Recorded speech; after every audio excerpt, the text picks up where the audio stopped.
Elasticity पे हम आज पढ़ने जा रहे हैं। इलास्टिसिटी होती क्या है, इसकी टाइप्स वगैरह, ये सारी चीजें हम देखेंगे। हम ये देखेंगे कि इस चैप्टर में हम हमें किन चीजों का पता चलेगा, हम कौन से क्वेश्चंस को आंसर करने की कोशिश करेंगे कि इलास्टिसिटी और डिमांड है क्या और how we can calculate it. दूसरा हम देखेंगे कि इसका फायदा क्या है और टोटल रेवेन्यू टेस्ट का प्राइस इलास्टिसिटी ऑफ डिमांड के साथ क्या ताल्लुक बनता है और प्राइस इलास्टिसिटी ऑफ डिमांड और टोटल रेवेन्यू आपस में कैसे रिलेट करते हैं। इसी तरह से हम वो फैक्टर्स भी देखेंगे जो प्राइस इलास्टिसिटी ऑफ डिमांड को अफेक्ट करते हैं और इलास्टिसिटी ऑफ सप्लाई को देखेंगे, उसकी कैलकुलेशन और उसकी एप्लीकेशन देखेंगे। और आखिर में हम cross price elasticity of demand और इनकम इलास्टिसिटी ऑफ डिमांड का क्या मीनिंग है, उसको हम कैसे कैलकुलेट करते हैं। ये एक सिनेरियो है आपके सामने जहां पे हम अपने इस कंसेप्ट को अप्लाई कर सकते हैं। फर्ज करें आप लोकल बिजनेसेस के लिए वेबसाइट डिजाइन करते हैं। ईच वेबसाइट पे आप 20,000 रुपया लेते हैं और 20,000 पे आपके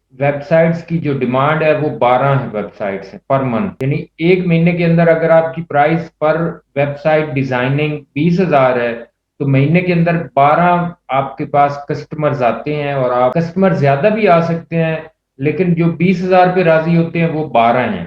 इसका मतलब है डिमांड 20,000 पे आपकी वेबसाइट्स की 12 यूनिट है पर मंथ। लेकिन चूंकि कास्ट बढ़ रही है, मसलन बिजली का बिल बढ़ रहा है, लोगों मजदूरों की या वर्कर्स की या जो सॉफ्टवेयर इंजीनियर आपने रखा हुआ है उसकी उसकी कास्ट, उसकी तनख्वाह बढ़ गई है, आपके अपने टाइम की अपॉर्चुनिटी कास्ट बढ़ रही है, तो आप सोच रहे हैं कि मैं प्राइस बढ़ा दूं वेबसाइट की। तो आपको पता है 20,000 पे 12 लोग आ रहे हैं, यानी 20,000 पे 12 की डिमांड है। तो अगर आप 25,000 करते हैं तो डिमांड को क्या होना है, तो कि डिमांड तो कम हो जाएगी। लेकिन आप ये भी तो देखेंगे कि डिमांड चले कम हो भी जाए, 12 की बजाय 10 हो जाए, लेकिन आपको तो गर्ज है टोटल रेवेन्यू से आपकी जेब में कितने पैसे आ रहे हैं। ये 2,40,000 बनते हैं एक महीने के। आप जब प्राइस बढ़ाते हैं आप सोचते हैं कि प्राइस मैंने 20,000 से 25,000 कर दी है तो शायद डिमांड 10 हो जाए। तो 2,40,000 से आपका जो टोटल रेवेन्यू है,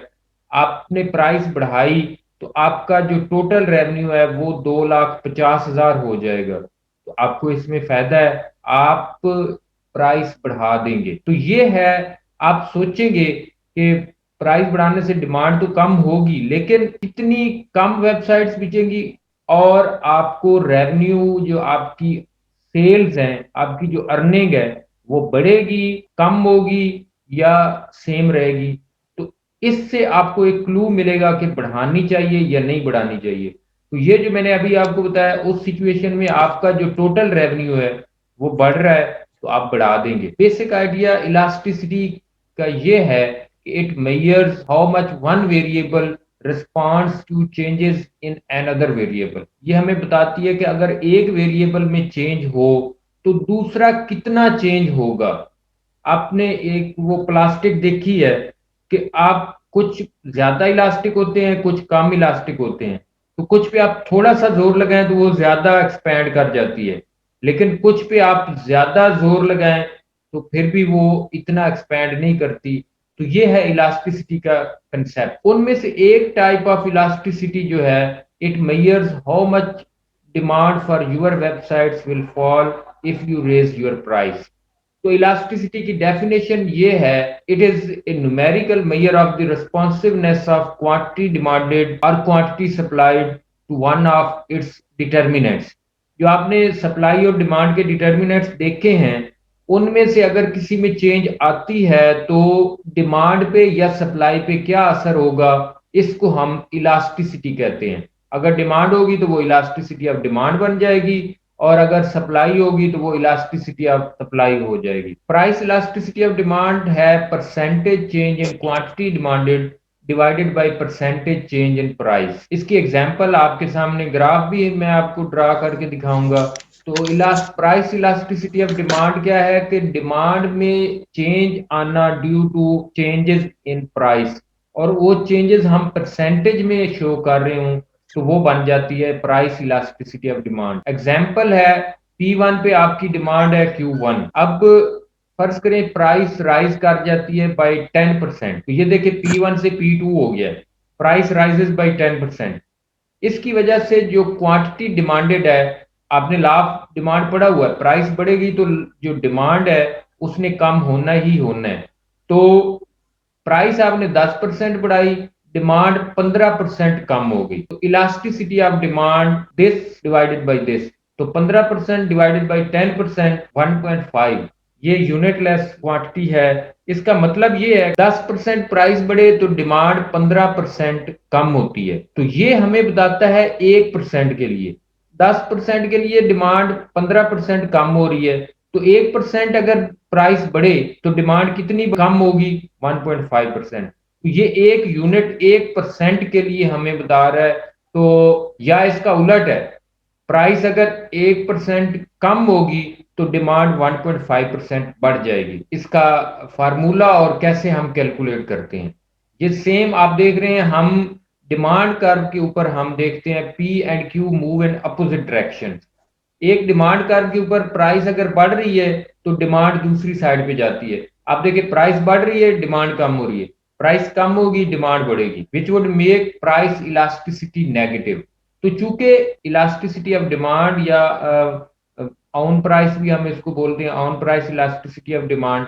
ऑन प्राइस इसलिए बोलते हैं कि ये चीज है जिसकी प्राइस चेंज हो रही है और वही चीज है जिसकी डिमांड चेंज हो रही है। तो प्राइस और जो क्वांटिटी डिमांडेड है वो अपोजिट डायरेक्शन में चलती हैं। प्राइस अगर बढ़ेगी तो डिमांड कम होगी, प्राइस कम होगी तो डिमांड बढ़ेगी।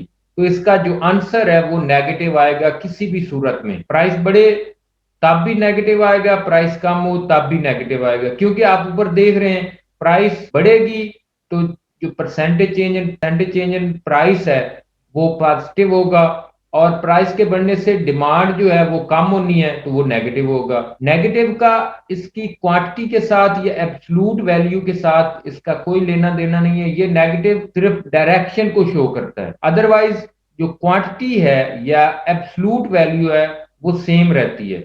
अगर आप इसका साइन साथ लगा के देखें, -1.5 से -1 बड़ा है, तो ये इसका इसकी मैग्नीट्यूड के साथ इसका कोई लेना देना नहीं है। ये जो नेगेटिव साइन है सिर्फ डायरेक्शन को शो करता है। इस नेगेटिव साइन को ड्रॉप कर देते हैं और हम जब रिपोर्ट कर रहे होते हैं उसको एज ए पॉजिटिव नंबर दिखाते हैं। ये हम दोबारा, हमने जो आप ऊपर सिनेरियो आपके सामने कहा था मैंने कि 20,000 पे आपकी डिमांड है 12, आपने प्राइस की 25,000, ये ₹25,000 है, के साथ लगा हुआ है, तो 25,000 पे डिमांड हो गई है 8। तो इसकी इलास्टिसिटी हमने कैलकुलेट करनी है। ये देखें, तो स्टैंडर्ड मेथड जो है परसेंटेज चेंज कैलकुलेट करने का, उसके लिए आप क्या करते हैं, and value minus start value divided by start value into 100। तो आप देखें, आपने प्राइस 20,000 से 25,000 की, तो स्टार्ट वैल्यू 20,000 है और एंड वैल्यू 25,000 है।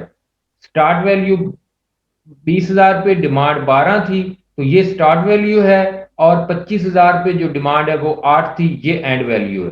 तो ऊपर वाले में and value minus start value, and value 8 है और स्टार्ट वैल्यू 12 है, तो ये -4 आएगा डिवाइडेड बाय स्टार्ट वैल्यू। जब हम quantity percentage change in quantity demanded, तो स्टार्ट वैल्यू 12 थी, ये देखें, going from A to B, आप ए से बी जाते हैं, तो 25,000 माइनस 20,000 डिवाइडेड बाय 20,000, तो ये 25% है। इसी तरह से आप परसेंटेज चेंज इन क्वांटिटी, मैंने जो जैसे पहले आपको बताया, एंड वैल्यू -8 -12 डिवाइडेड बाई 8, और उसको 100 से मल्टीप्लाई करेंगे तो वो आ जाएगा आपके पास परसेंटेज चेंज इन प्राइस।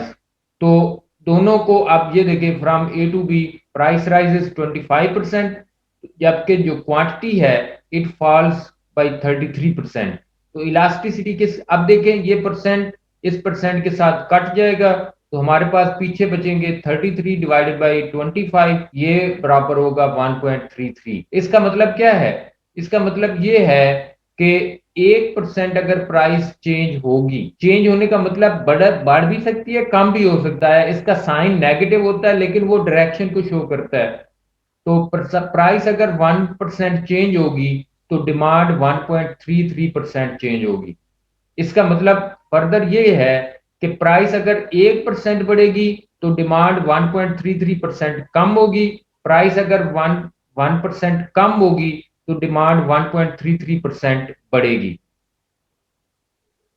इसी तरह से हम अगर बी से ए की तरफ आए तो बी क्या शो कर रहा है, 25,000 पे डिमांड है 8 की और 20,000 पे डिमांड है 12 की। अब मैंने आपको बताया ना कि प्राइस 1% बढ़े या प्राइस 1% कम हो, तो अब इसमें थोड़ा सा आप देखेंगे कि प्रॉब्लम आ रहा है, उसको भी हम सॉल्व करने की कोशिश करेंगे। मैंने आपको कहा कि 1.33 का मतलब ये है कि प्राइस अगर 1% बढ़ेगी तो डिमांड 1.33% कम होगी, प्राइस अगर 1% कम होगी तो डिमांड 1.33% बढ़ जाएगी। लेकिन यहाँ पे आप देख रहे हैं कि उलट आ रहा है, वो उस तरह का रिजल्ट आपके सामने नहीं है।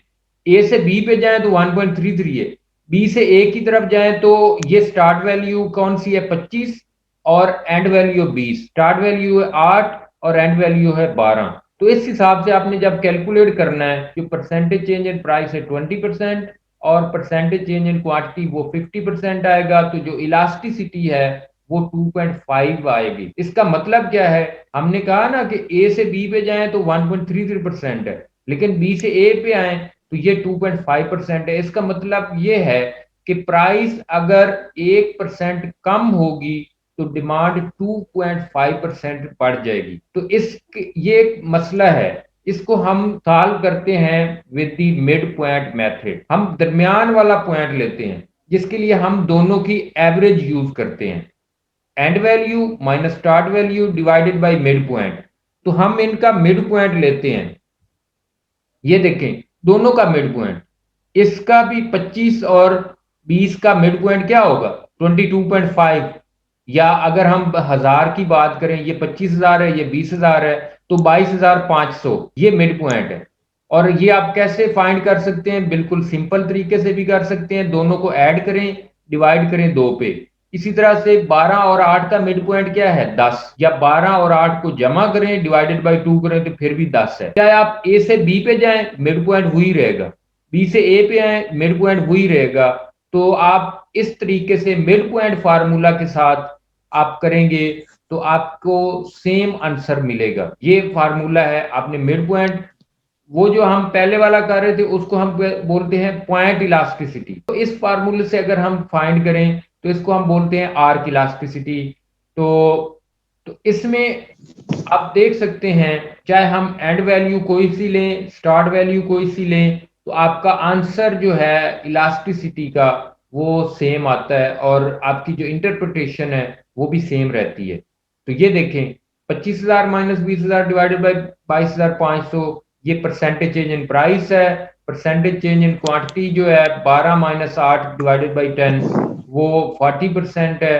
तो इनको आप डिवाइड करेंगे तो आपके पास 1.8 आएगा इलास्टिसिटी ऑफ डिमांड। अब 1.8 ये नेगेटिव है, तो इसका मतलब ये है कि प्राइस अगर 1% बढ़ेगी तो डिमांड 1.8% कम होगी, प्राइस अगर 1% कम होगी तो डिमांड 1.8% बढ़ जाएगी। तो यहां तक हमने इसकी कैलकुलेशन की बात की है, तो दोनों तरीकों से सेम आंसर आएगा। अब इस आंसर की बेसिस पे इलास्टिसिटी जो है वो 3 तरह की होती है। तो डिमांड इलास्टिक डिमांड हो सकती है, इन इलास्टिक डिमांड हो सकती है और यूनिटरी इलास्टिक डिमांड हो सकती है।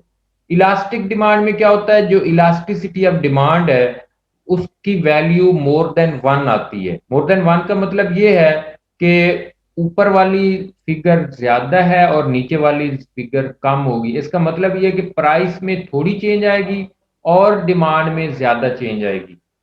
इसी तरह से इन इलास्टिक डिमांड में क्या होगा कि वो लेस देन 1 होगी उसकी वैल्यू, और लेस देन 1 कब आएगी, जब ऊपर वाला फिगर वो छोटा हो और नीचे वाला डिनोमिनेटर वो बड़ा हो, तो आपका इलास्टिसिटी ऑफ डिमांड की वैल्यू लेस देन 1 आएगी।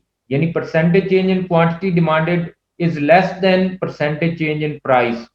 तो आपकी जो value of elasticity of demand है वो लेस देन 1 आएगी।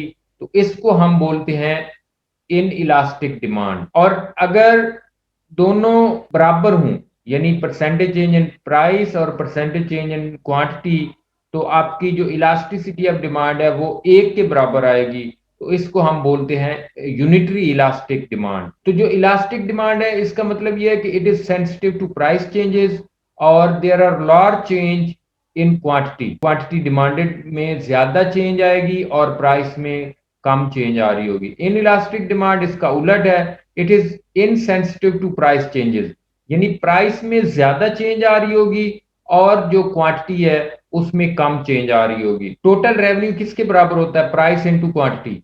तो टोटल रेवेन्यू टेस्ट हम जब करते हैं तो इन इलास्टिक डिमांड की सूरत में प्राइस और total revenue they move in the same direction. यानी अगर डिमांड इन इलास्टिक हो, यानी इलास्टिसिटी ऑफ डिमांड की वैल्यू लेस देन 1 हो, तो प्राइस बढ़ेगी तो टोटल रेवेन्यू भी बढ़ेगा, प्राइस कम होगी तो टोटल रेवेन्यू भी कम होगा। लेकिन अगर डिमांड इलास्टिक हो तो प्राइस और total revenue they move in opposite directions. यानी इसका मतलब ये है कि प्राइस बढ़ेगी तो टोटल रेवेन्यू कम होगा, प्राइस कम होगी तो टोटल रेवेन्यू बढ़ेगा। और अगर डिमांड हो यूनिटरी इलास्टिक तो उसमें क्या होता है, प्राइस में जितनी चेंज आती है उतनी चेंज ही डिमांड में आती है। तो इसलिए प्राइस अगर 10% बढ़ेगी तो टोटल रेवेन्यू 10% कम हो जाएगा। प्राइस में चेंजेस आने की वजह से टोटल रेवेन्यू पे कोई असर नहीं पड़ेगा। उसका मतलब ये आपने मैंने आपको बताया यूनिटरी इलास्टिक में क्या होता है, प्राइस 10% बढ़ी है, डिमांड 10% कम हो जाएगी, तो टोटल रेवेन्यू के ऊपर कोई फर्क नहीं पड़ना। आपने 1 रुपया प्राइस बढ़ाई, डिमांड 1 यूनिट कम होगी, या आपने 1 रुपया प्राइस कम की, डिमांड एक एक यूनिट ज्यादा हो गई, तो आपने जब मल्टीप्लाई करना है, डिमांड आपने 4 रुपए से 5 रुपए की, आपकी डिमांड 5 से 4 हो गई, तो टोटल रेवेन्यू कितना होगा? 20। पहले भी 20 होगा, अब भी 20 होगा। 4 से 5 करें या 5 से 4 करें, 5 से 4 करें तो क्या होता है, डिमांड 4 से 5 हो जाती है। तो आप 4 को 5 से मल्टीप्लाई करें या 5 को 4 से मल्टीप्लाई करें, आपका टोटल रेवेन्यू सेम रहेगा। तो यूनिटरी यूनिटरी इलास्टिक डिमांड की सूरत में ऐसा नहीं होता, टोटल रेवेन्यू पे कोई असर नहीं पड़ता। प्राइस इलास्टिसिटी ऑफ डिमांड की 3 तरह की किस्में हो सकती। इलास्टिक डिमांड जैसे मैंने आप वो होती सेंसिटिव टू प्राइस चेंजेस और there are lot changes in quantity as compare to the changes in price. Inelastic demand, it is insensitive to price change and there is small change in quantity as compared to change in price. Price में ज्यादा change आती है और quantity demanded में थोड़ी change आती है। Unitary elastic demand मैंने आपको प्राइस में जितने परसेंट चेंज आती है उतने परसेंट ही डिमांड में आती है, so there is no impact on total revenue. अब इसी डिमांड इलास्टिसिटी ऑफ डिमांड की बेसिस पे हम डिमांड कर्व्स को भी आइडेंटिफाई करते हैं। डिमांड कर्व डिफरेंट टाइप्स के हो सकते हैं बेस्ड ऑन इलास्टिसिटी। हम इनको इलास्टिसिटी की बेसिस पे क्लासिफाई करते हैं और जो प्राइस इलास्टिसिटी ऑफ डिमांड है वो डिमांड कर्व के स्लोप के साथ बहुत ही ज्यादा रिलेटेड है। हालांकि जो प्राइस इलास्टिसिटी ऑफ डिमांड है वो स्लोप नहीं है डिमांड कर्व का, लेकिन स्लोप और डिमांड कर्व का आपस में बहुत ज्यादा रिलेशनशिप है। रूल ऑफ थंब क्या है कि जितना कर्व फ्लैट होगा, हॉरिजेंटल की तरफ ज्यादा मूव कर रहा होगा, इलास्टिसिटी उतनी ज्यादा होगी, जबकि जितना कर्व स्टीपर होगा the elasticity will be less. कम से कम इलास्टिक से ज्यादा इलास्टिक की तरफ हमने जाना है। तो ये है पहला डिमांड कर्व, इसको हम बोलते हैं परफेक्टली इन इलास्टिक डिमांड। ये एक एक्सट्रीम केस है। इसमें क्या होता है, जो प्राइस इलास्टिसिटी ऑफ डिमांड है वो जीरो होती है। तो जैसे अब ये फार्मूला है, percentage change in quantity divided by percentage change in price. इसमें क्या है, आप ग्राफ में भी देख रहे हैं कि there is no change in quantity. Price में चेंज आ रही है, क्वांटिटी में कोई चेंज नहीं है। तो जो परसेंटेज चेंज इन क्यू होगा वो जीरो होगा और जो परसेंटेज चेंज इन प्राइस है वो कुछ भी हो सकता है। तो हमारा जो रिजल्ट आएगा वो जीरो के बराबर आएगा। तो जो डिमांड कर्व है वो वर्टिकल है, कंज्यूमर्स प्राइस सेंसिटिविटी जीरो है, यानी consumers are not touched by the change in price, उन्होंने वो चीज लेनी ही लेनी है। फर्ज करें प्राइस फॉल करती है बाय 10%, ये देखें और नीचे भी देखें परसेंटेज चेंज इन प्राइस वो 10% है, प्राइस कम हो गई है, तो डिमांड में कितनी चेंज आई है? आप देख सकते हैं there is no change in the quantity demanded, तो द क्यू चेंजेस बाय 0%, ये ऊपर आप देख रहे हैं फार्मूला के अंदर। तो इलास्टिसिटी किसके बराबर होगी? It will be equal to zero. तो परफेक्टली इन इलास्टिक डिमांड, इसकी कुछ एग्जांपल्स भी हैं, मसलन इंसुलिन है। आजकल आप देख रहे हैं दवाइयों की प्राइसेस बहुत ज्यादा बढ़ गई हैं, लेकिन जिनको इंसुलिन की जरूरत है, जो खुदा ना खास्ता कैंसर के पेशेंट्स हैं, उन्होंने कैंसर की दवाइयां लेनी है, और चाहे प्राइस बढ़े कम हो, उनकी डिमांड उतनी ही रहनी है। कि फर्ज करें इंसुलिन की प्राइस कम हो जाती है, तो वो दिन में 10 दफा लगाना शुरू कर देंगे, या कैंसर की दवाइयां सस्ती हो जाती हैं तो वो डबल ट्रिपल डोज लेना शुरू कर देंगे, तो ऐसा नहीं है। इसी तरह से नमक की प्राइस भी, नमक की डिमांड भी परफेक्टली इनइलास्टिक है। नमक, उसमें क्या होता है, अब नमक की प्राइस बढ़ भी जाए, डिमांड उतनी ही रहनी है, लोगों ने उतना ही नमक इस्तेमाल करना है। और अगर नमक की प्राइस बहुत ज्यादा कम हो जाए, तो उसकी डिमांड, उसकी कंजम्पशन फिर भी उतनी ही रहेगी। इनइलास्टिक डिमांड में क्या होता है, अभी हम देखेंगे कि जो डिमांड कर्व है वो रिलेटिवली स्टीप है। पिछले में आपने देखा था बिल्कुल वो अपवर्ड था, वर्टिकल था, लेकिन इसमें जो है ये थोड़ा सा टिल्ट हो जाता है, थोड़ा सा एंगुलर है, लेकिन ये स्टीप है। आप देख रहे हैं ये स्टीप है, इसकी ढलवान, इसकी इंक्लिनेशन, इसका स्लोप है, तो लेकिन काफी ज्यादा है। तो इसमें क्या होता है, consumers price sensitivity is very low. क्यों ये स्टीप है, आप देख रहे हैं प्राइस में ज्यादा चेंज आएगी तो थोड़ा सा कंज्यूमर के ऊपर असर पड़ेगा। पहले तो था बिल्कुल ही उसको कोई असर नहीं हो रहा था, लेकिन इसमें है प्राइस में ज्यादा चेंज आती है, लेकिन जो कंज्यूमर के ऊपर असर पड़ता है वो बहुत थोड़ा है। फर्ज करें price has fallen bye 10% and the quantity rises less than 10%। जो क्वांटिटी डिमांडेड है उसमें 10% से कम चेंज आई है। आप देख सकते हैं डिस्टेंस से भी, आप देख सकते हैं प्राइस में ज्यादा चेंज है और जो डिमांड में है वो थोड़ी चेंज है। तो थोड़ी चेंज को ज्यादा पे आपने डिवाइड करना है, तो answer will be less than 1। तो आप ये ऊपर देख रहे हैं लेस देन 10% डिवाइडेड बाई 10%, तो जो आंसर आएगा वो लेस देन 1। तो elasticity will be less than 1, so the consumer is relatively less sensitive। Unit elastic demand में क्या होता है, मैंने आपको बताया भी था यूनिटरी इलास्टिक, उसमें दोनों बराबर होती हैं, जितनी चेंज प्राइस में आती है उतनी चेंज ही डिमांड में आती है। तो जो इसका डिमांड कर्व है वो इंटरमीडिएट स्लोप के ऊपर होता है, दरमियाना स्लोप होता है, और जो कंज्यूमर की प्राइस सेंसिटिविटी है वो इंटरमीडिएट है, और इलास्टिसिटी जो है वो इक्वल टू 1 होगी। आप अभी देख सकते हैं, फर्ज करें प्राइस 10% फॉल करती है and there will be a 10% increase in demand. तो 10% को 10% पे डिवाइड करें, answer will be equal to 1। तो इलास्टिसिटी इज इक्वल टू 1, और इसको हम बोलते हैं unitary elastic demand. Elastic demand हम देख लेते हैं। जो इलास्टिक डिमांड में डिमांड कर्व होता है वो रिलेटिवली फ्लैट होता है, और price sensitivity of consumer is relatively high. इसका मतलब क्या है कि प्राइस में थोड़ी सी चेंज आएगी, कंज्यूमर की डिमांड में ज्यादा चेंज आएगी। तो आप इसको भी देख सकते हैं, प्राइस अब भी 10% फॉल की है, but the quantity demanded has risen more than 10%। आप डिस्टेंस को भी, जियोग्राफिकल डिस्टेंस को भी आप देखें, ज्योमेट्रिकल डिस्टेंस को, तो जो चेंज इन क्वांटिटी डिमांडेड है वो ज्यादा है, और जो चेंज इन प्राइस है आप डिस्टेंस के लिहाज से देखें तो वो कम है। ज्यादा को आप कम पे डिवाइड करेंगे, the answer will be more than 1, और इसको हम बोलते हैं इलास्टिक डिमांड। ये पांचवा केस है, इसको हम बोलते हैं परफेक्टली इलास्टिक डिमांड। इसमें क्या होता है, जो डिमांड कर्व है वो हॉरिजेंटल है।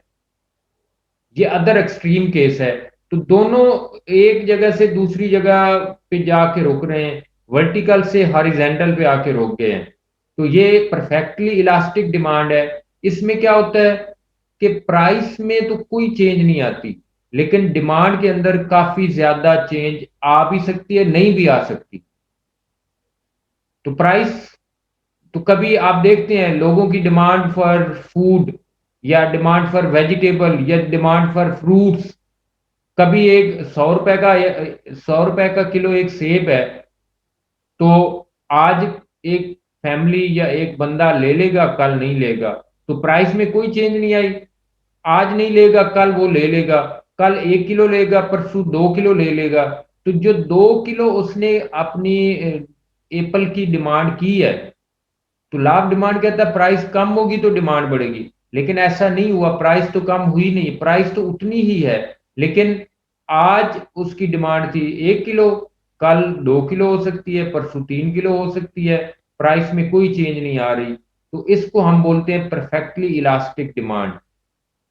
ये देखें, price P1 is equal to P2, there is no change in price, but there can be a lot of और a large number of changes in quantity demanded. आप एक कितने पॉइंट्स आप इसके ऊपर ड्रॉ कर सकते हैं? तो क्वांटिटी डिमांडेड Q1 से Q2 हो गई है, वो Q changes by any percent, पर क्वांटिटी में 1%, 2%, 10%, 20%, 30%, 40%, 60%, 80%, 100%, 200% चेंज आ सकती है। तो इलास्टिसिटी क्या होगी? इलास्टिसिटी में आप देख रहे हैं कि जो नीचे वाला डिनोमिनेटर है इज इक्वल टू जीरो, ऊपर जितनी भी चेंज आएगी आपका आंसर विल बी इंफिनिटी। तो ये परफेक्टली इलास्टिक डिमांड है। अब अगर हम एक लीनियर डिमांड कर्व ड्रा करें, तो उसका स्लोप, तो मैंने जैसे पहले बताया है कि स्लोप और इलास्टिसिटी दो डिफरेंट चीजें हैं। तो elasticity of a linear demand curve, ये लीनियर डिमांड कर्व है। आप देखिए इसका स्लोप कांस्टेंट है, इसकी ढलवान, इसकी इंक्लिनेशन, इसकी चढ़ाई, वो 30 से 60 या 60 से इधर हम जाएं, तो ये आप देख सकते हैं प्राइस 0 से 30 हो तो डिमांड 0 से 60 तक वेरी कर रही है। तो ये इसका इसका स्लोप आप देख सकते हैं, change in vertical axis divided by change in horizontal axis. तो जबकि जो इलास्टिसिटी है वो परसेंटेज चेंज को शो करती है, ये एब्सलूट चेंज को शो करता है स्लोप। तो इसलिए अगर हम एब्सलूट चेंज को या स्लोप को मल्टीप्लाई कर दें विद परसेंटेज, तो वो फिर इलास्टिसिटी बन जाती है। तो किसी भी लीनियर डिमांड कर्व की इलास्टिसिटी वेरी कर रही होती है, स्लोप सेम है लेकिन इलास्टिसिटी वेरी कर रही है। मिड पॉइंट फार्मूला के साथ अगर आप इलास्टिसिटी कैलकुलेट करेंगे तो आपको डिफरेंट आंसर्स मिलेंगे। प्राइस अगर $30 हो तो डिमांड है जीरो की, अब प्राइस हो गई है $20 तो डिमांड हो गई है 20। इसकी आप इलास्टिसिटी कैलकुलेट करें मिड पॉइंट फार्मूला के साथ, तो डेल्टा क्यू आप देख रहे हैं 20 है और डेल्टा पी 10 है। तो ये delta Q over delta P into P over Q जो हमने करना है वो मिड पॉइंट लें, तो इसका मिड पॉइंट है 10, इसका मिड पॉइंट है 15। तो इसको आप कैलकुलेट करेंगे तो the answer will be more than 1। ये आप देखें इलास्टिसिटी 5 है, तो ये 200% डिवाइडेड बाय 40%, तो 200% है परसेंटेज चेंज इन क्वांटिटी। आप देख सकते हैं 0 से 20 हुआ है, तो ये 200% चेंज है। आप कल कैलकुलेट करके देख लें, 20 बटा, आपने जैसे हमने मिड पॉइंट की बात की 20/10, तो ये 200% है। चेंज इन प्राइस वो 40% है, प्राइस 30 से 20 हुई है, तो ये डेल्टा पी 10 है और आप मिड पॉइंट लगाएं 15, तो आप जो चेंज इन प्राइस आएगी वो 40% है। तो इसको करने के बाद जो इलास्टिसिटी है वो 5 के बराबर है, ये मोर देन 1 है, तो इसका मतलब है ये इलास्टिक डिमांड है। अब इसके बाद देखें प्राइस 20 से 10 हो जाती है, तो जो डिमांड है वो 20 से 40 हो गई है। तो ये कितने परसेंट चेंज है आप देखें, तो यहाँ पे देखें ये 67%, ये भी 67% दोनों, तो जो आंसर है वो इक्वल टू 1 है। तो यहाँ पे ये यूनिटरी इलास्टिक है इस रेंज के अंदर। और फिर हम ये लास्ट में देखें तो प्राइस अगर 10 से 0 हो जाए तो डिमांड 40 से 60 हो जाती है। तो इलास्टिसिटी हम कैलकुलेट करते हैं तो वो 0.2 है। ये लेस देन 1 है तो ये इन इलास्टिक डिमांड है। टोटल रेवेन्यू का इलास्टिसिटी के साथ बहुत गहरा ताल्लुक है, मैंने आपको कल भी बताया था। आज फिर हम बात कर लेते हैं कि टोटल रेवेन्यू किसके बराबर होता है। आपको पता है, प्राइस इनटू क्वांटिटी। तो अगर हमने इलास्टिसिटी को टोटल रेवेन्यू के साथ लिंक करना हो तो इन इलास्टिक डिमांड की सूरत में price and total revenue they move in the same direction. यानी प्राइस बढ़ेगी तो टोटल रेवेन्यू भी बढ़ेगा, प्राइस कम होगी तो टोटल रेवेन्यू भी कम होगा। उसकी वजह क्या है मैं आपको ये भी बता देता हूं कि जब डिमांड इन इलास्टिक है तो अगर आप प्राइस बढ़ाएंगे तो डिमांड पे कोई खास फर्क नहीं पड़ना। तो जो लोग हैं वो उतनी ही परचेज करेंगे। जैसे मैंने आपको नमक की बात की, अगर एक दुकानदार नमक की प्राइस बढ़ा देता है तो लोगों ने उतना ही लेना है जितना पहले ले रहे थे। तो इससे किसको फायदा होगा? दुकानदार को। उसका टोटल रेवेन्यू सेल्स जो उसकी इनकम हो रही होगी नमक से वो बढ़ेगी। लेकिन अगर वो प्राइस कम कर देता है तो लोग नमक धड़ाधड़ नमक नहीं लेंगे। तो इससे क्या होगा? टोटल रेवेन्यू भी डिक्लाइन कर जाएगा। इलास्टिक डिमांड में क्या होता है? ये दोनों चीजें अपोजिट डायरेक्शन में चलती हैं। इलास्टिक डिमांड हो तो प्राइस बढ़ने से टोटल रेवेन्यू कम होगा और प्राइस कम होने से टोटल रेवेन्यू बढ़ जाएगा। क्योंकि आप देखते हैं इलास्टिक डिमांड की सूरत में the consumers are more sensitive to price changes. तो प्राइस में थोड़ी सी चेंज आती है, इसका मतलब क्या है? प्राइस थोड़ी सी बढ़ेगी, लोगों की डिमांड बहुत ज्यादा कम हो जाएगी। प्राइस थोड़ी सी कम होगी, लोगों की डिमांड बहुत ज्यादा बढ़ जाएगी। तो क्या होगा? प्राइस बढ़ने से टोटल रेवेन्यू कम हो जाएगा और प्राइस कम होने से टोटल रेवेन्यू बढ़ जाएगा। ये हम इसको करके भी देख सकते हैं। इलास्टिक डिमांड का जैसे मैंने आपको बताया है total revenue test, elastic demand की सूरत में प्राइस बढ़ने से टोटल रेवेन्यू कम होता है और प्राइस कम होने से टोटल रेवेन्यू बढ़ता है। ये देखें, फर्ज करें हमने शुरू में आपको वेबसाइट का मैंने आपको बताया था, ये है demand curve for your websites. तो प्राइस अगर 20,000 हो, डिमांड है 12 की, और रेवेन्यू कितना है? हमने लास्ट टाइम बात की थी 2,40,000। ये जो ग्रीन एरिया है ये आपका टोटल रेवेन्यू है। वो कैसे? आपने 12 को 20,000 से मल्टीप्लाई किया है तो ये एक रेक्टेंगल बन रही है जो आपके टोटल रेवेन्यू को शो करती है। अब अगर आप प्राइस 25 कर देते हैं, 25,000, ये देखें तो डिमांड कितनी हो गई थी? आपको याद है शुरू में जो हमने सिनेरियो प्रेजेंट किया था आपके सामने, तो डिमांड हो गई थी 8। तो आप देखिए क्या हुआ है, डिमांड चूंकि इलास्टिक है तो जो टोटल रेवेन्यू का एरिया है ये देखें वो कम हो गया है। आप ये देख दूसरी तरह से आप देखें तो आपने प्राइस तो की है 25,000 लेकिन डिमांड कितनी हो गई है? 8। तो आपने इस 8 को 25 से मल्टीप्लाई किया तो ये रेक्टेंगल, ये जो येलो सी है, लाइट येलो, ये ये वाली बनी। आप देखें आपका पुराना रेवेन्यू ये ब्लू रेक्टेंगल थी, उसमें से ये वाला एरिया निकल गया है और ऐड क्या हुआ है? ये वाला।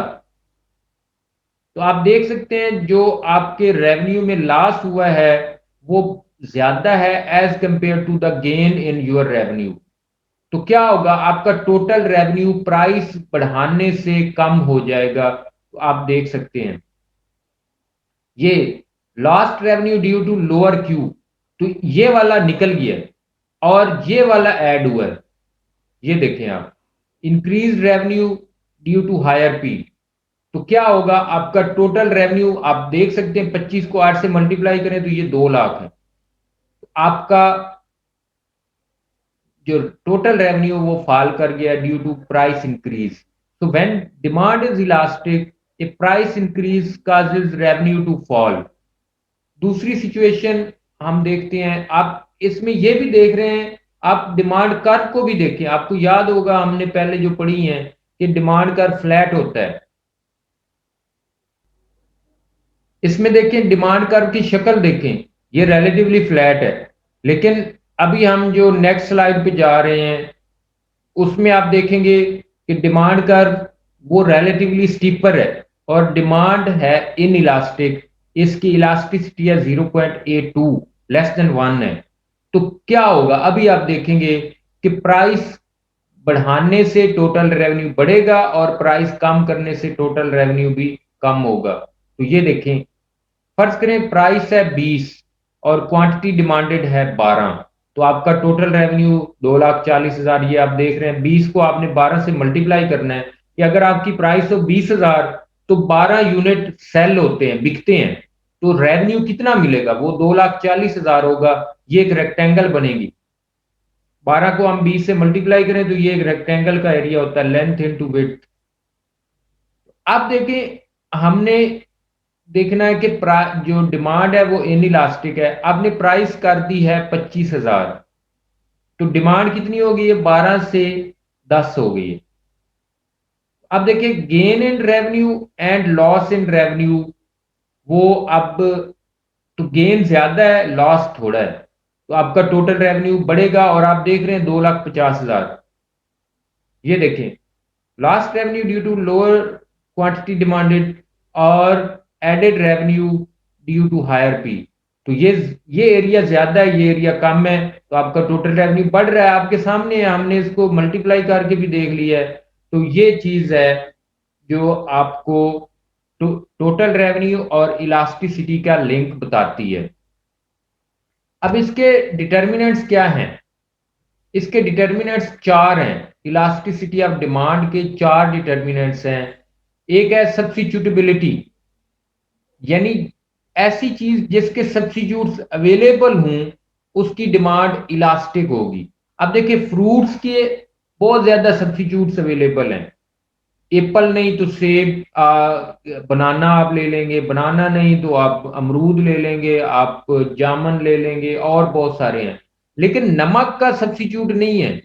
तो नमक की आपने देखा कि नमक की जो इलास्टिसिटी है वो बहुत थोड़ी है, वो इनइलास्टिक है, लेकिन फ्रूट्स की डिमांड वो इलास्टिक होगी, कपड़े की डिमांड इलास्टिक होगी, क्योंकि कपड़े के बहुत सारे सब्स्टिट्यूट्स अवेलेबल हैं। तो जितने ज्यादा सब्स्टिट्यूट्स अवेलेबल होंगे demand will be more elastic, यानी ज्यादा होगी डिमांड, इलास्टिसिटी ऑफ डिमांड ज्यादा होगी। और अगर सब्स्टिट्यूट्स नहीं होंगे, दूध का सब्स्टिट्यूट नहीं है, इंसुलिन का सब्स्टिट्यूट नहीं है, कैंसर की दवाइयों का सब्स्टिट्यूट नहीं है, तो इनकी जो इलास्टिसिटी है वो इनइलास्टिक है, यानी लेस देन 1 है। प्रोपोर्शन ऑफ इनकम, आपका प्रोपोर्शन ऑफ इनकम जिस चीज पे ज्यादा लग रहा होगा उसकी डिमांड इलास्टिक होगी। मसलन कपड़ों पे आपका आने वाला खर्चा और पेंसिल पे आने वाला खर्चा, क्या ये एक जैसे हैं? खाने पे, फूड पे आपका आने वाला खर्चा, आपकी इनकम का फूड पे कितना खर्चा आता है, और आपकी इनकम का आपकी पेंसिल पे, स्टेशनरी पे कितना खर्चा आता है, आप ये देख सकते हैं। इसी तरह से आपकी इनकम का व्हीकल्स पे कितना खर्चा आता है और आपकी इनकम का कपड़ों पे कितना खर्चा आता है। तो प्रोपोर्शन आपने देखना है, तो जिस पे ज्यादा प्रोपोर्शन ऑफ इनकम लग रहा होगा उस चीज की डिमांड ज्यादा इलास्टिक होगी। जिस पे अब मसलन पेंसिल है, पेंसिल पे आपके 5 रुपए लगते हैं, खाने पे आपके लगते हैं 500, तो पेंसिल की प्राइस 5 की बजाय 10 भी हो जाए तो उसकी डिमांड में कोई चेंज नहीं आएगी, हालांकि प्राइस में 100% इंक्रीज हुआ है।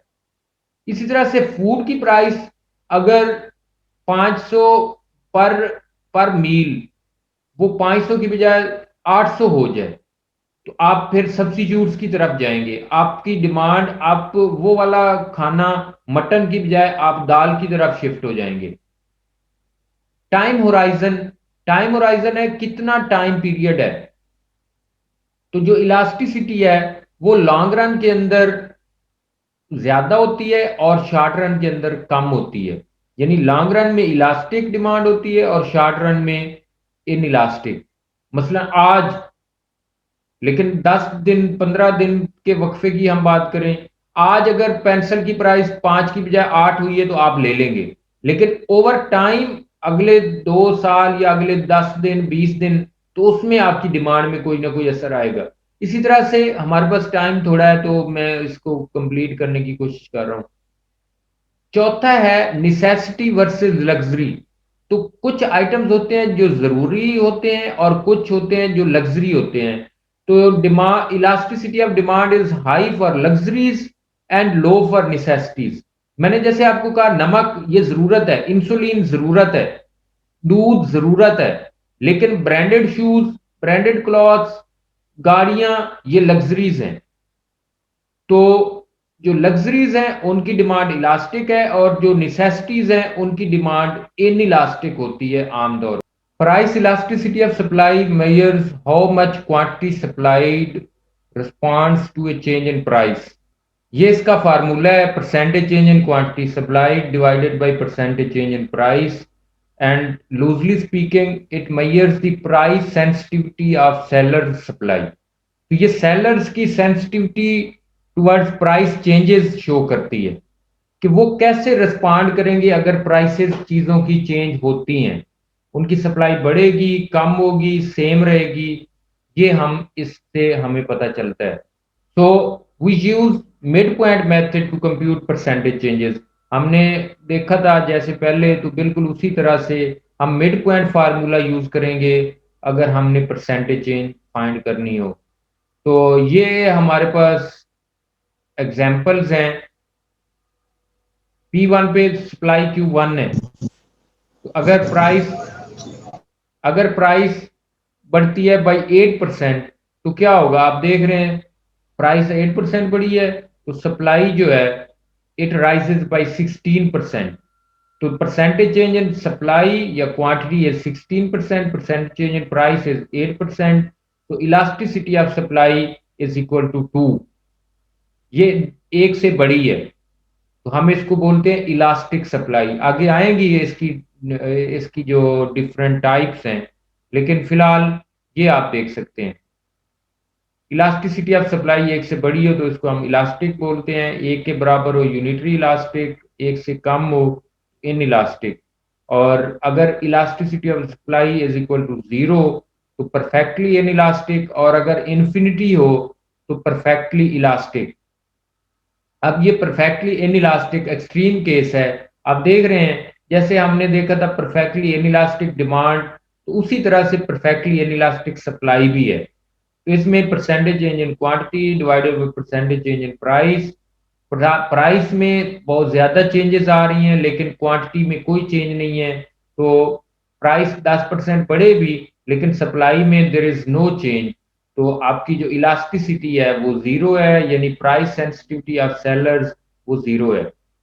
इन इलास्टिक सप्लाई हो तो फिर क्या होगा, इसका आंसर लेस देन 1 आएगा। आप देख रहे हैं P1 पे Q1 है। अब अगर प्राइस 10% बढ़ती है तो सप्लाई यानी quantity rises by less than 10%। तो ऊपर वाली चीज छोटी है, नीचे 10% बड़ा है, तो आंसर जो आएगा वो लेस देन 1 आएगा। और जो सेलर्स की सेंसिटिविटी टू प्राइस चेंजेस है is relatively low. Unit elastic, इसका स्लोप आप सप्लाई कर्व का स्लोप वो इंटरमीडिएट होता है, सेलर्स की प्राइस सेंसिटिविटी भी इंटरमीडिएट होती है, लेकिन परसेंटेज चेंज इन क्वांटिटी और परसेंटेज चेंज इन प्राइस वो दोनों बराबर होंगी, तो हम हमारा यूनिट यूनिट इलास्टिक का मतलब ही ये है कि एक जवाब आएगा। तो प्राइस अगर 10% बढ़ी है तो सप्लाई भी 10% बढ़ जाए, तो दोनों को डिवाइड करेंगे हमारा आंसर एक आएगा। तो इसलिए इसको हम बोलते हैं यूनिट इलास्टिक। परफेक्टली इलास्टिक ये अदर एक्सट्रीम केस है जिसमें प्राइस में तो कोई चेंज नहीं आती लेकिन सप्लाई में बहुत ज्यादा चेंजेस आती रहती हैं। तो आप ये देख रहे हैं सप्लाई कर्व हॉरिजेंटल होता है और सेलर्स की प्राइस सेंसिटिविटी वो बहुत ही ज्यादा है, और इलास्टिसिटी जो है वो इन्फिनिटी आएगी हमारे पास। इलास्टिक सप्लाई में क्या होगा, इलास्टिक सप्लाई में प्राइस में थोड़ी चेंज आएगी और सप्लाई में ज्यादा। आप इसका स्लोप, इसका सप्लाई कर्व की शक्ल आप देख रहे हैं, इट इज रिलेटिवली फ्लैट। और price sensitivity is relatively high. Price sensitivity is relatively high. आप अभी देखें, प्राइस 10% बढ़ी है, लेकिन इस ग्राफ के अंदर आप देखें जो सप्लाई में चेंज है इज मोर देन 10%। तो जो आंसर है वो ग्रेटर देन 1 आएगा, और इसलिए हम इसको इलास्टिक सप्लाई बोलते हैं। इसके इसका मेजर जो डिटर्मिनेंट है वो है टाइम। तो इलास्टिसिटी ऑफ सप्लाई को टाइम ही इन्फ्लुएंस करता है। तो टाइम तीन तरह का हो सकता है, आपने पढ़ा था, इमीडिएट शॉर्ट रन या इमीडिएट मार्केट पीरियड। तो बहुत ही थोड़ा टाइम हो तो प्राइस बढ़ भी जाए कम भी हो जाए तो जो सप्लायर है वो सप्लाई को कुछ नहीं कर सकता, तो इलास्टिसिटी बहुत ही थोड़ी होगी। शॉर्ट रन ये रिलेटिवली हाई टाइम पीरियड है, इसमें जो इलास्टिसिटी ऑफ सप्लाई है वो ज्यादा हो जाएगी पहले की निस्बत, और लॉन्ग रन के अंदर इलास्टिसिटी ऑफ सप्लाई और ज्यादा होती है। तो टाइम सिंगल डिटर्मिनेंट है elasticity of price, elasticity of supply का। अब आप देख सकते हैं यहां पे मैंने आपको बताया है इमीडिएट मार्केट पीरियड, यानी आज चीज मार्केट के अंदर आ चुकी है। फार्मर के जेन में फर्ज करें हम वीट की प्राइस की बात करते हैं या सब्जी की बात करते हैं, वो मार्केट में लेके आ चुका है, उसका ख्याल है 100 रुपए किलो होगी, तो 100 रुपए पे वो अपनी सप्लाई मार्केट में लेके आ चुका है। लेकिन चूंकि बायर्स ज्यादा हो गए हैं या गवर्नमेंट की तरफ से कहा गया है कि इसकी प्राइस आप ज्यादा करें,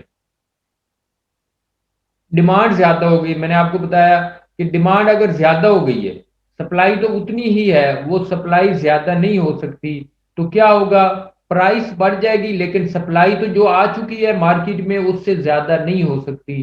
तो इमीडिएट मार्केट पीरियड में क्या होता है, सप्लाई में कोई चेंज नहीं आती और प्राइस बढ़ जाती है। शॉर्ट रन के अंदर मैंने आप देख सकते हैं कि ये थोड़ा सा कर्व वो स्टीपर हुआ है, वर्टिकल की बजाय थोड़ा सा उसमें टिल्ट आया है। तो क्या होगा, अगर प्राइसेस या डिमांड बढ़ती है तो जो सप्लाई है उसमें थोड़ी बहुत चेंज आ सकती है। डिमांड बढ़ी है लेकिन चूंकि टाइम पीरियड बहुत थोड़ा है, तो जो सप्लायर है, फार्मर है, उसने पीछे फोन किया या कुछ और सप्लाईज मंगवा ली हैं, लेकिन आप देखें उसका response towards price change, price में बहुत ज्यादा चेंज आया लेकिन सप्लाई में इतना ज्यादा चेंज नहीं आ सका। तो इस तरह से इसकी इलास्टिसिटी कुछ बड़ी है पहले की निस्बत। अब ये लास्ट में आप देखें long run supply, long run के अंदर रिलेटिवली जो फार्मर है या सप्लायर है वो चेंजेस कर सकता है, वो रेस्पॉन्सिव है। मसलन उसको पता चले कि अगले 10-15 दिन यही प्राइस रहनी है तो वो पीछे से और चीजें मंगवा लेगा। तो सप्लाई और ये डिमांड है, अब अगर डिमांड बढ़ जाती है, डिमांड के बढ़ने से आप देखें प्राइस तो बढ़ेगी ही, लेकिन सप्लाई में आप देखें ज्यादा चेंज आ रही है, तो आप जब कैलकुलेट करेंगे तो जो इलास्टिसिटी ऑफ सप्लाई है वो मोर देन 1 आएगी।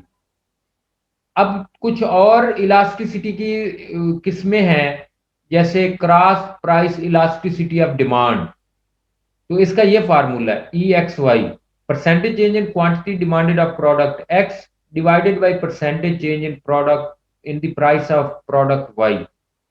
तो इसमें क्या होता है, प्राइस किसी और चीज की चेंज होती है, डिमांड किसी और चीज की चेंज हो जाती है। जैसे यहां पे हुआ है, Y की प्राइस चेंज हुई है, X की डिमांड चेंज हो गई है। तो इसकी बेसिस पे हम तीन तरह की गुड्स आइडेंटिफाई करते हैं। तो cross price elasticity of demand, it measures responsiveness of purchases of one good to change in the price of another good. Substitute goods वो होती हैं जिनकी इलास्टिसिटी पॉजिटिव हो, यानी एक चीज की प्राइस बढ़े दूसरे की डिमांड बढ़ जाए तो इलास्टिसिटी जो है वो पॉजिटिव आएगी, यानी ग्रेटर देन जीरो। तो ऐसे प्रोडक्ट्स को हम सब्स्टिट्यूट्स कहते हैं, मसलन चिकन या बीफ। फर्ज करें चिकन की प्राइस बढ़ जाए तो बीफ की डिमांड बढ़ जाएगी, तो चिकन और बीफ दोनों सब्स्टिट्यूट गुड्स हैं और इनकी जो इलास्टिसिटी है वो पॉजिटिव आएगी, क्योंकि change in price of chicken वो भी पॉजिटिव है और change in the demand of beef वो भी पॉजिटिव है। पेप्सी और कोक, पिज्जा और बर्गर, सैंडविच और शवारमा, आप ये सारी चीजें आपस में सब्स्टिट्यूट्स हैं। एक की प्राइस बढ़ती है, दूसरे की डिमांड बढ़ जाती है। कंप्लीमेंट गुड्स इसका उलट है, और इनकी जो इलास्टिसिटी है वो नेगेटिव आएगी। अगर cross elasticity of demand negative हो तो ऐसे प्रोडक्ट्स कंप्लीमेंट्स होते हैं। कंप्लीमेंट्स का मतलब ये है कि दोनों ने मिलके यूज होना है, जैसे कंप्यूटर एंड सॉफ्टवेयर। तो फर्ज करें कंप्यूटर्स की प्राइसेस बढ़ जाती हैं तो सॉफ्टवेयर की डिमांड कम हो जाएगी। तो एक नेगेटिव एक पॉजिटिव, तो जो आंसर आएगा वो नेगेटिव होगा। सॉक्स एंड शूज, शूज की अगर प्राइसेस बढ़ जाएं, बूट की जो बंद शूज होते हैं, तो सॉक्स की डिमांड कम हो जाएगी। तो ऐसे प्रोडक्ट्स को हम बोलते हैं कंप्लीमेंट्स। इंडिपेंडेंट गुड्स क्या होती हैं? जब इलास्टिसिटी जीरो हो। मसलन कंप्यूटर वर्सेस क्लॉथ्स, तो कंप्यूटर और कपड़ों का कोई लिंक नहीं है। फर्ज करें कंप्यूटर की प्राइस बढ़ जाए तो कपड़ों की डिमांड पे कोई असर नहीं पड़ेगा। तो change in clothes, change in the quantity demanded of cloth due to price change in computer, उसका कोई असर नहीं। कार वर्सेस पेंसिल, पेंसिल की अगर प्राइस बढ़ जाए तो कारों की डिमांड पे कोई असर पड़ेगा, या कारों की प्राइस बढ़ जाए तो पेंसिल की डिमांड पे कोई असर नहीं पड़ेगा, और जो इलास्टिसिटी है, क्रॉस इलास्टिसिटी ऑफ डिमांड, वो जीरो होगी। इसी तरह से ये चौथा इंडिकेटर है इलास्टिसिटी का, चौथी टाइप है इनकम इलास्टिसिटी ऑफ डिमांड। तो ये क्या होती है? किसी चीज की डिमांड में changes due to percentage change in income of a person और ए हाउस होल्ड। तो percentage change in quantity demanded due to percentage change in income. Income में भी चेंज आया है तो लोगों की डिमांड में चेंजेस आ जाती हैं। तो ऐसी चीजें जिनकी डिमांड इनकम के बढ़ने से बढ़ जाए उनको हम बोलते हैं normal goods. If elasticity is positive, मसलन ब्रांडेड क्लॉथ्स, आपकी इनकम बढ़ेगी, ब्रांडेड क्लॉथ्स की डिमांड बढ़ जाएगी। इनकम बढ़ेगी, मटन की डिमांड बढ़ जाएगी। इनकम बढ़ेगी, फ्रूट्स की डिमांड बढ़ जाएगी। इनकम बढ़ेगी, ऑटोज की डिमांड, गाड़ियों की डिमांड, व्हीकल्स की डिमांड बढ़ जाएगी। तो ऐसी चीजें तो पॉजिटिव होंगी। इसकी इनकम भी बढ़ रही है, डिमांड भी बढ़ रही है। इनकम भी कम हो रही है, इनकी डिमांड भी कम हो जाएगी, तो जवाब पॉजिटिव ही आएगा। इंफीरियर गुड्स में क्या होता है कि इलास्टिसिटी ऑफ इनकम, इलास्टिसिटी जो है वो नेगेटिव होती है। उसमें क्या होता है? इनकम बढ़ती है तो उस चीज की डिमांड कम हो जाती है। मसलन सेकंड हैंड गुड्स, इनकम बढ़ने से सेकंड हैंड गुड्स, लंडे के कपड़ों की डिमांड को क्या होगा? वो कम हो जाएगी। इनकम बढ़ने से दाल की डिमांड कम हो जाएगी। इनकम बढ़ने से बाइसाइकिल की डिमांड कम हो जाएगी, और कार की डिमांड, बाइक की डिमांड वो ज्यादा हो जाएगी। तो ये ऐसी चीजें हैं जो इंफीरियर गुड्स हैं। इनकम बढ़ने से इनकी डिमांड कम हो जाती है, और इनकम कम होने से इनकी डिमांड बढ़ जाएगी, तो जवाब फिर भी नेगेटिव आएगा। तो ऐसे प्रोडक्ट्स को हम इंफीरियर गुड्स कहते हैं।